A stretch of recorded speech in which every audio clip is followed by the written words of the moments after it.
Okay, so this is a Canon DSLR camera.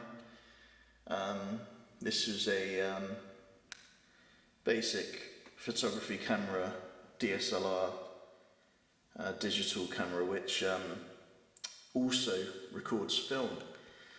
So I was able to start with some photography for behind the scenes and some of the evidence shooting, and then this is the also the different lenses that can be attached to this Canon, which I've managed to use for doing different shots of the pier and other elements as well, like different shots of the old images and also the narration shots of introduction and conclusion. So this is a Canon camera. The other one that I used before, because this one has a zoom lens with it, which I'm going to try to do some extra footage tomorrow of far away shots that zoom in from a distance in Weston seafront. And yeah, this is the Canon, which has got a different couple of lenses that I'm going to do another snapshot in a minute. The Nikon camera is at the moment similar. It's a DSLR, and that's the one that I did the close shots of the pier on. So hopefully the audio, which I used a microphone for, which I plugged into my laptop, did some audio using some software. So yeah, that's a Canon DSLR plus the Nikon DSLR, so hopefully together they'll work to get some okay-ish footage for the budget that they're at.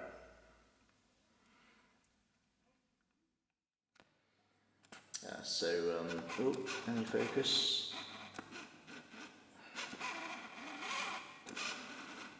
Probably it's too far away. Either way, that's a screen with the Mac computer, and the program is free to download, called Vinci Resolve, which is decent editing software. So I've loaded this up, and I'm looking to make sure all the footage I've taken gets loaded onto it.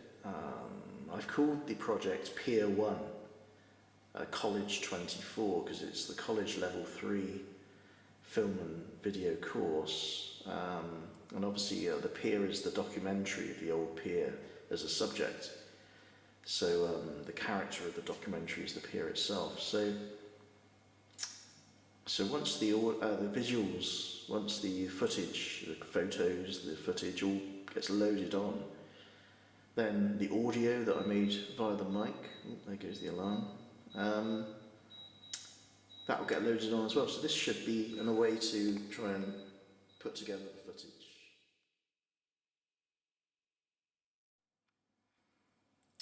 So the computer is currently now set up due to there being Wi-Fi available in this room.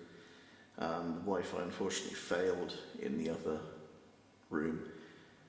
So this new start is useful for this computer. It's a basic mini Mac made by Apple, a second-hand unit that should hopefully function once all the software is booted up. The keyboard I've borrowed, which is connected, so it actually connects without a lead, which is refreshing. The hard drive is from college for the last 2 years or so, which is good for storing the footage on. The second stream is faulty again, so I'm hoping that might work, because that can be useful for storing extra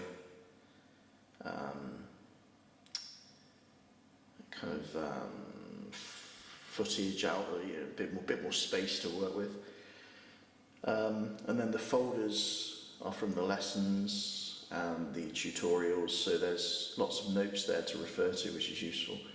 The laptop, which was used for doing the assignments, the essays, has been good for doing the using the Microsoft Word software. And then the notes as well. Any focus?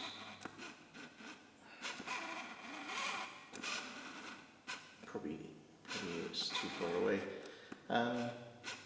Either way, that's a screen with the Mac computer, and the program is free to download, called Vinci Resolve, which is decent editing software. So I've loaded this up, and I'm looking to make sure all the footage I've taken gets loaded onto it. I've called the project Pier 1 College 24 because it's the college level 3 film and video course, and obviously the pier is the documentary of the Old Pier as a subject. So the character of the documentary is the pier itself. So once the visuals, once the footage, the photos, the footage all gets loaded on, then the audio that I made via the mic, there goes the alarm, that will get loaded on as well. So this should be a way to try and put together the footage. So this is more for behind the scenes, using technology and software. This behind the scenes hopefully is the first one, which is production, which includes the pre-production side of things. So here's the Microsoft Word templates that you fill out the essays with. So essays have been completed on an older laptop.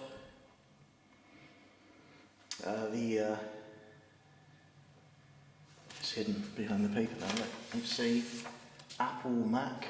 That's for doing the Vinci Resolve editing on. Using the all the footage. Also, the other reason why I included this laptop is the early footage, which is, it doesn't focus on this kind of distance. Birnbeck footage shots. You've got 2 audio takes there of the narration script. Then there's behind the scenes photos showing the shoots near the seafront pier, and then there's more about Birnbeck there. So that's the laptop and the Mac computer. That's some of the equipment which is used to see through the final product. And then with the paperwork produced, these were based on the first shoot, which was the Nikon camera, which is close to the pier, 50 minutes approximately of pier footage, a lot of it unusable due to the poor camera stand I had and the wind and the poor skills at the time, but hopefully they're improving.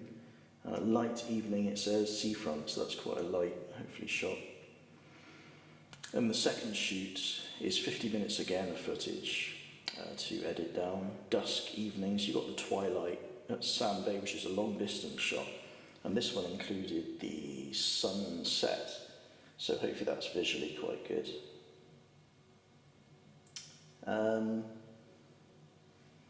So that would fall into post-production, and the Vinci Resolve is the software to use there, hopefully for finding the correct footage by editing.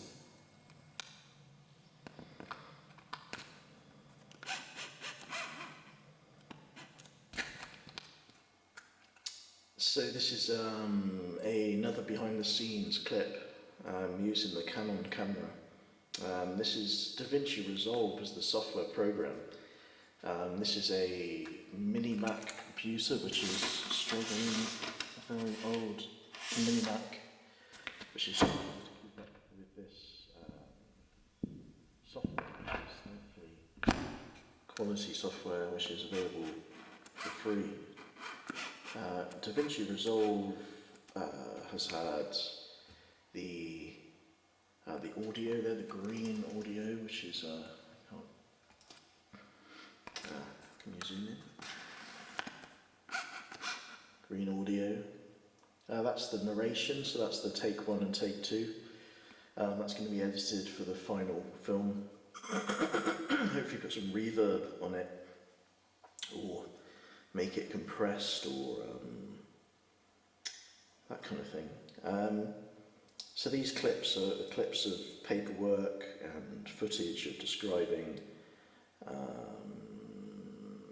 and here is the example of the timeline, which has got green audio at the bottom. The blue is all of the pictures and the footage, so a mixture of still pictures and moving images. Above there you've got a title added which says Behind the Scenes Birnbeck Pier Documentary. Extra bits of information in blue. And then these ones at the top, so that is the main title that stays throughout the whole piece. At the top is just some additional information. So for example, mentioning that the narration script wasn't done by me, and some of the pictures aren't mine, but some of them are. And then you've got equipment used, narration recorded using Samsung microphone, and then finally just this Weston Super Mare, which is the venue of the seafront for access to the Old Pier. So if you click through the timeline, I guess I zoom out, okay, there we go. You get all of your different shots in order, and it's very non-rushed, so it's a very long example of what happened behind the scenes, recording and planning. So that's called pre-production, which is part 1, which is the first lesson. So that was making all of these notes. I used paper to make sure it was more guaranteed than the digital stuff. Production is this of getting crews together, recording, using camera stands, transport, that kind of thing. Then finally there's photos, which include the audio, so it looks like it's altogether going to be about, how long, 17 minutes of different bits and bobs, giving an overview of behind the scenes.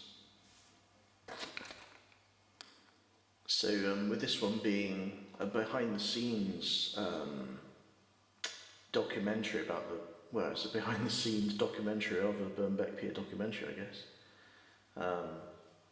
So the screens were on the Vinci Resolve. The first screen, which is where the pool was here, and all of the footage got thrown into the pool.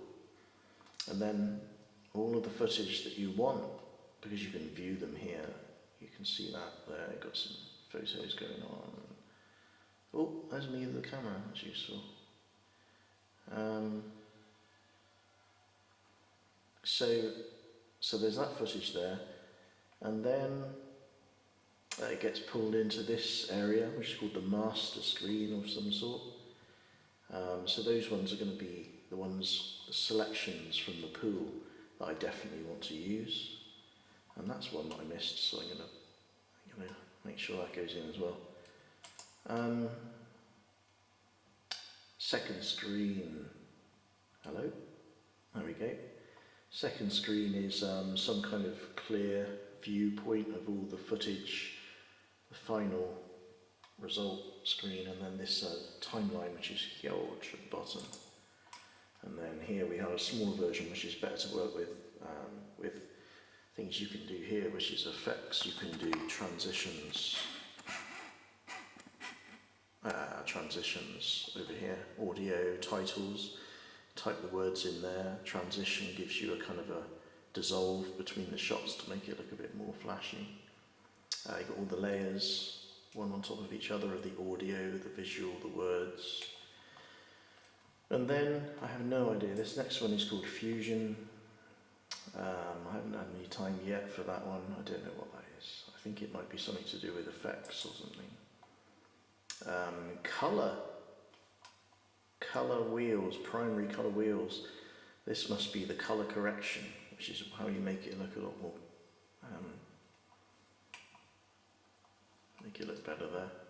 This one I know though is audio. Audio, you can put the, on the final documentary I want to put the reverb at least on the voice, which is over here with audio. And then finally I've got to this point with this documentary, which is the finalization screen, rendering the video, render settings and exporting.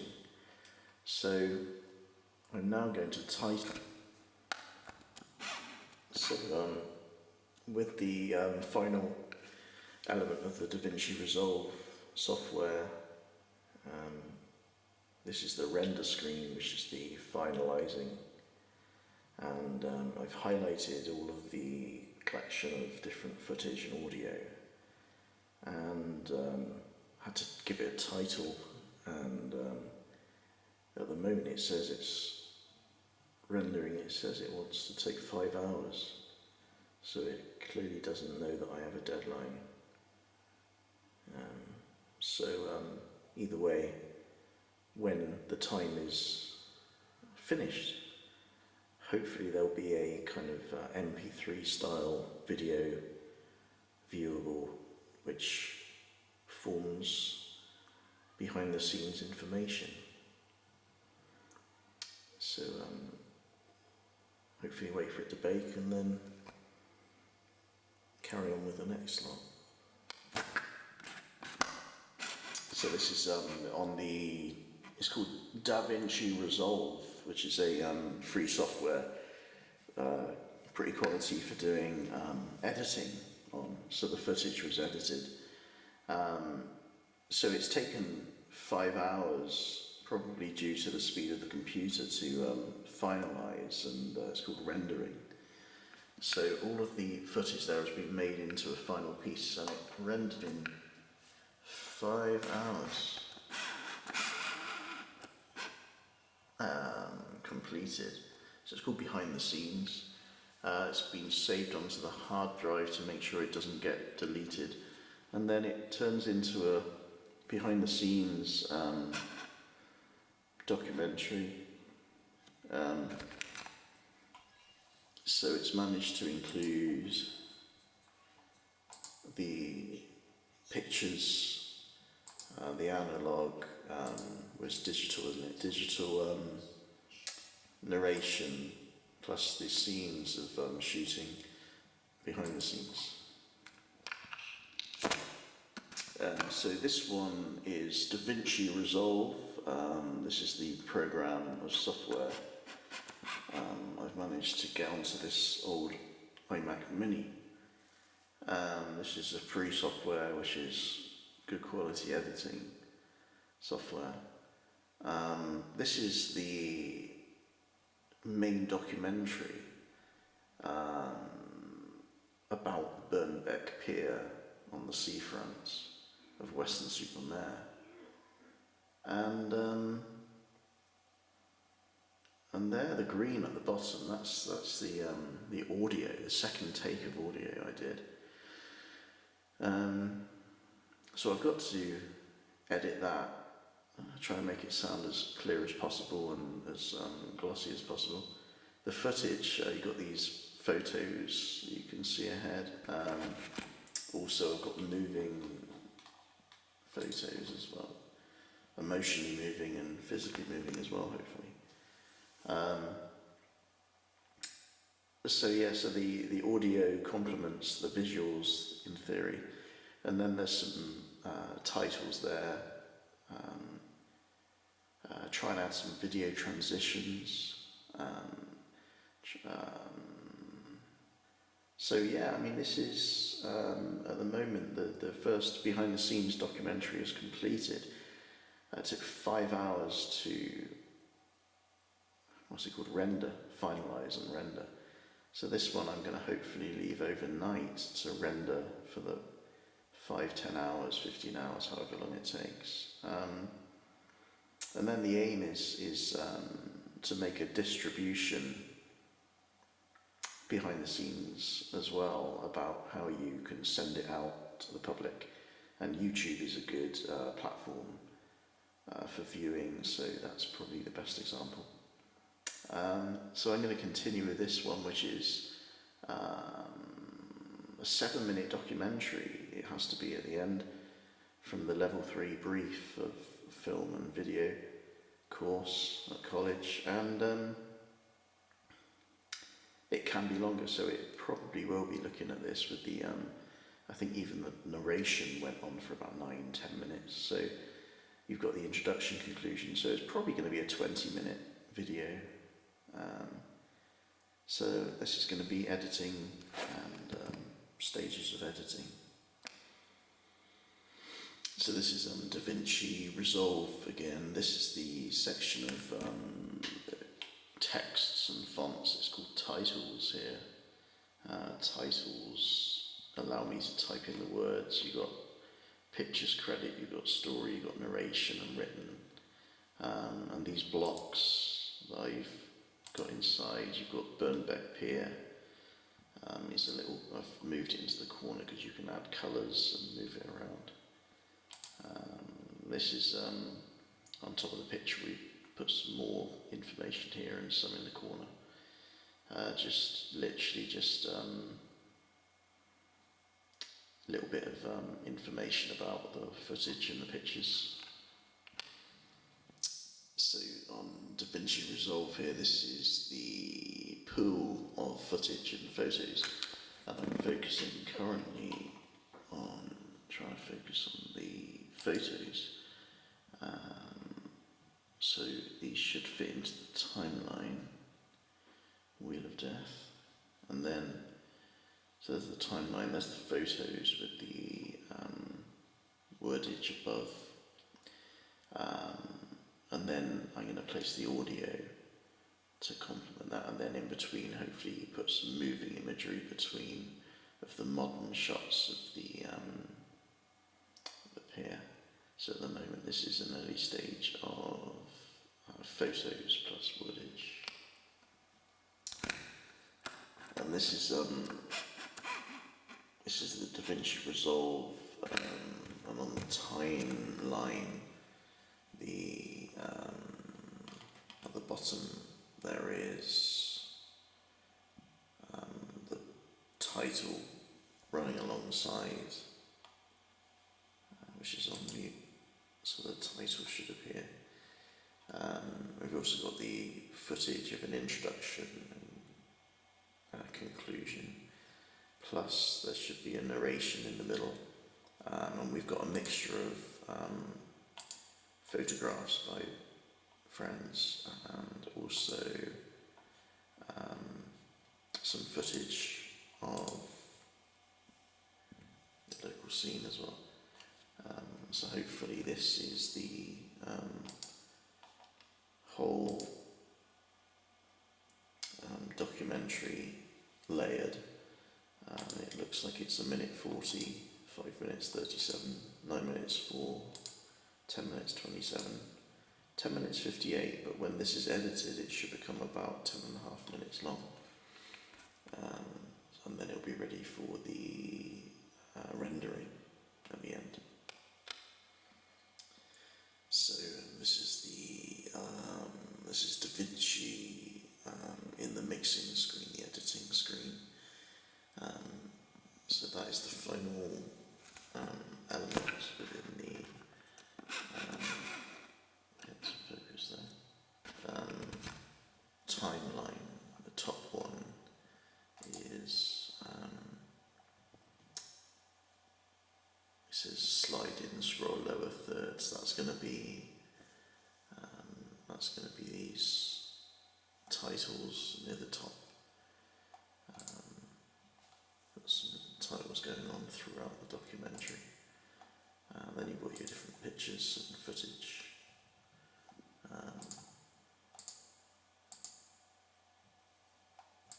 then at the bottom you've got your audio, which has been given some reverb to give it a bit more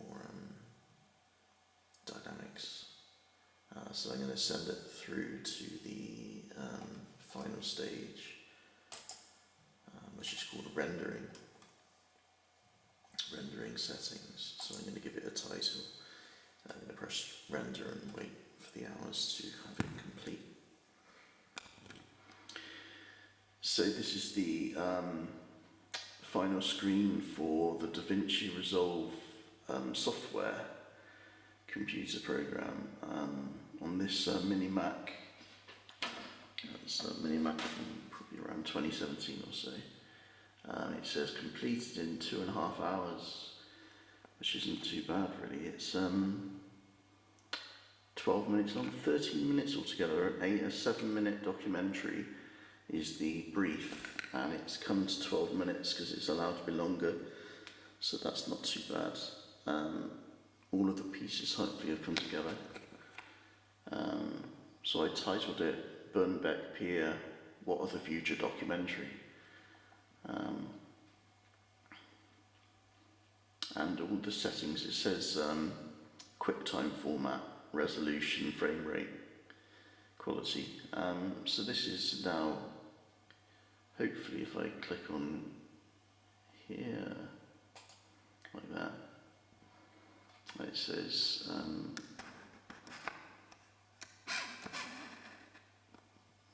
media storage, finder. So, oh no, that's the wrong button.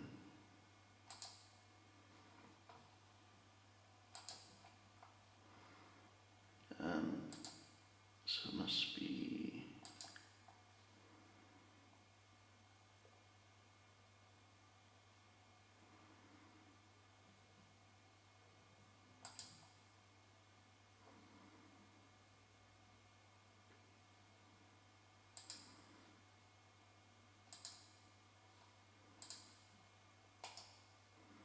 revealing, I must have deleted it. Revealing Finder, which is the computer thing. There we go, Birnbeck Pier Documentary. So that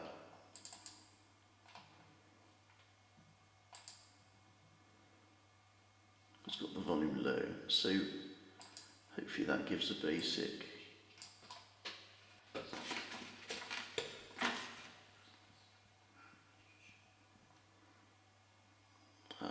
movie. So it has got the titles on top of it, and got the transitions, and then the photos mixed with the footage, and then there's the credits at the end.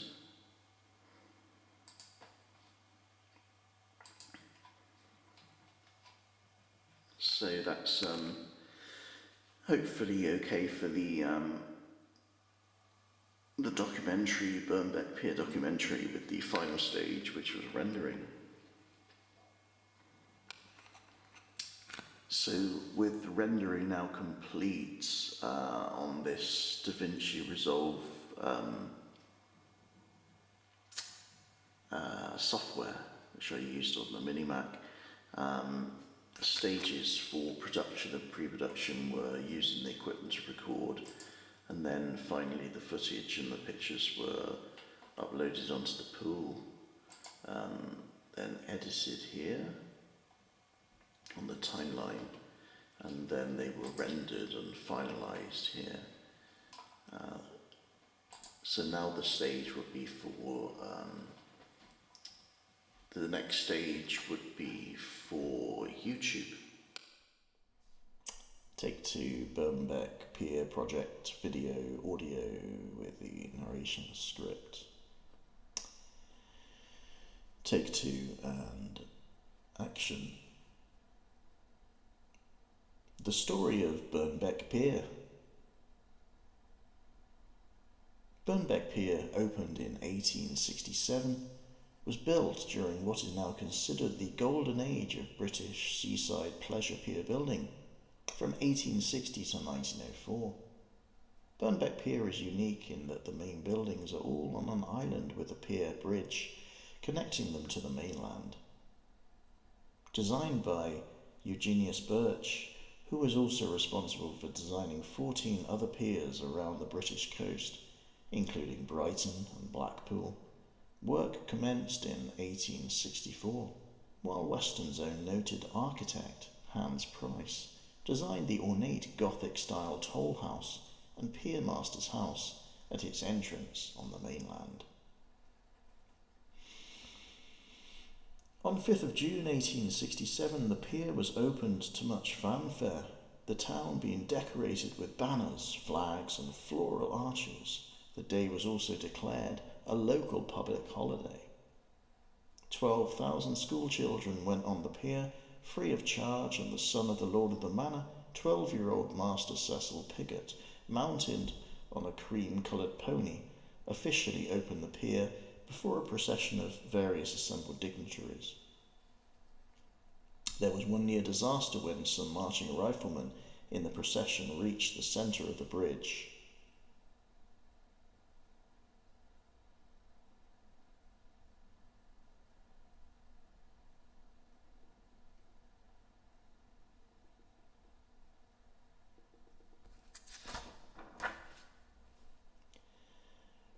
Reached the centre of the bridge, and it began shaking violently. The speedy order to break step and stop marching averted any further disaster.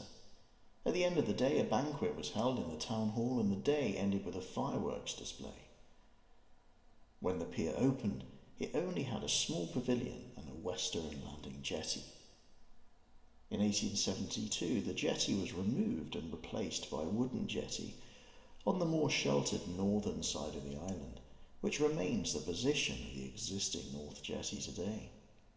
In 1884, refreshment rooms were constructed, together with large reading rooms and the completion of the pavilion. In 1882, the first lifeboat was installed on the island, and in 1902 the large lifeboat house we know today was erected on the south side, and for many years it held the record of having the longest RNLI lifeboat slipway in the country. On Boxing Day in 1897, some of the buildings on the island were destroyed by fire, and by July 1898, just 7 months after the fire, new buildings designed by Western architect Hans Price had been erected. The clock tower was erected in around 1894. Like most piers, Birnbeck had a liberal collection of amusement machines, including a motorscope, or what the butler saw machine, considered quite risque at the time. By 1891 it included such amusements as a shooting gallery, merry-go-round, park swings, a theatre of wonders and a licensed bar. Later highly popular attractions included a water chute installed in 1905 and the flying machine, or airships. The flying machine consisted of a tall metal pylon from which gondola-style seats were suspended by cables. As the machine began to rotate, the gondolas swung out high above the island and over the sea. There was also a switchback railway previously installed in 1889, and a more short-lived lighthouse helter-skelter in 1907 to 1908. In these Edwardian times, the pier was truly at the peak of its popularity, served both by visitors arriving on the incoming steamers and others coming from the mainland by horse-drawn cab, car, carriage or tram, or by walking along the promenade which terminated near the pier. With the arrival of the new Grand Pier in 1904, on the seafront at Weston, Birnbeck also became known as the Old Pier.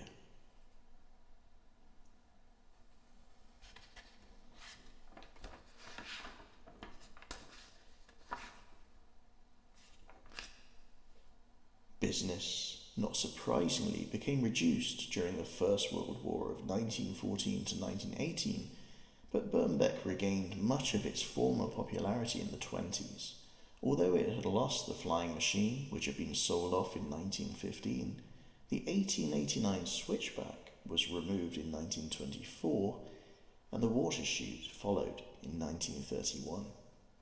A newly constructed concrete north terrace appeared in 1920, still in situ, but so badly deteriorated today it is currently due for demolition and removal. Some new amusements were added during the 30s, but with the arrival of the Second World War in 1939, the pier was requisitioned by the Department of Miscellaneous Weapons Development and became HMS Birnbeck. At this time, all the remaining amusements were removed from the pier. The heyday of Birnbeck was finally over. Birnbeck had previously survived fire and storm and always come back stronger and more successful than before, but the changing commercial conditions of the post-war era led to its steady decline. After 112 years, declining steamer traffic and the accompanying reduction in visitors to the pier resulted in the ending of all ferry services on 19 of October 1979.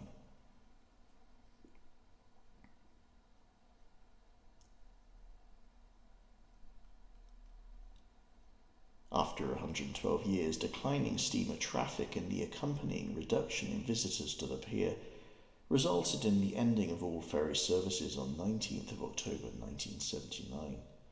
The competing Grand Pier had also become the holidaymakers' choice of venue. The pier was finally closed to the public on safety grounds in 1994. There have been various changes of ownership of Birnbeck Pier over the last 50 years, and many grandiose schemes for its improvement and renovation have all, to date, come to nothing. It is currently in a very sad state of dereliction and disrepair. All is, however, not lost, and this Grade 2 listed building may again reflect much of its former glory. In July 2023, North Somerset Council bought the Old Pier for £400,000, funded by the RNLI, who want to bring the 1902 lifeboat house back into full use as a lifeboat station. And in October 2024, a substantial £10 million lottery grant was awarded to help save Birnbeck Pier, and work has already started on its restoration. Local people have also played a very important part in the campaign to save the pier, including those in the Birnbeck Regeneration Trust and Friends of the Old Pier Society. Indeed, the future now looks bright for the famous Old Pier. Long live Birnbeck.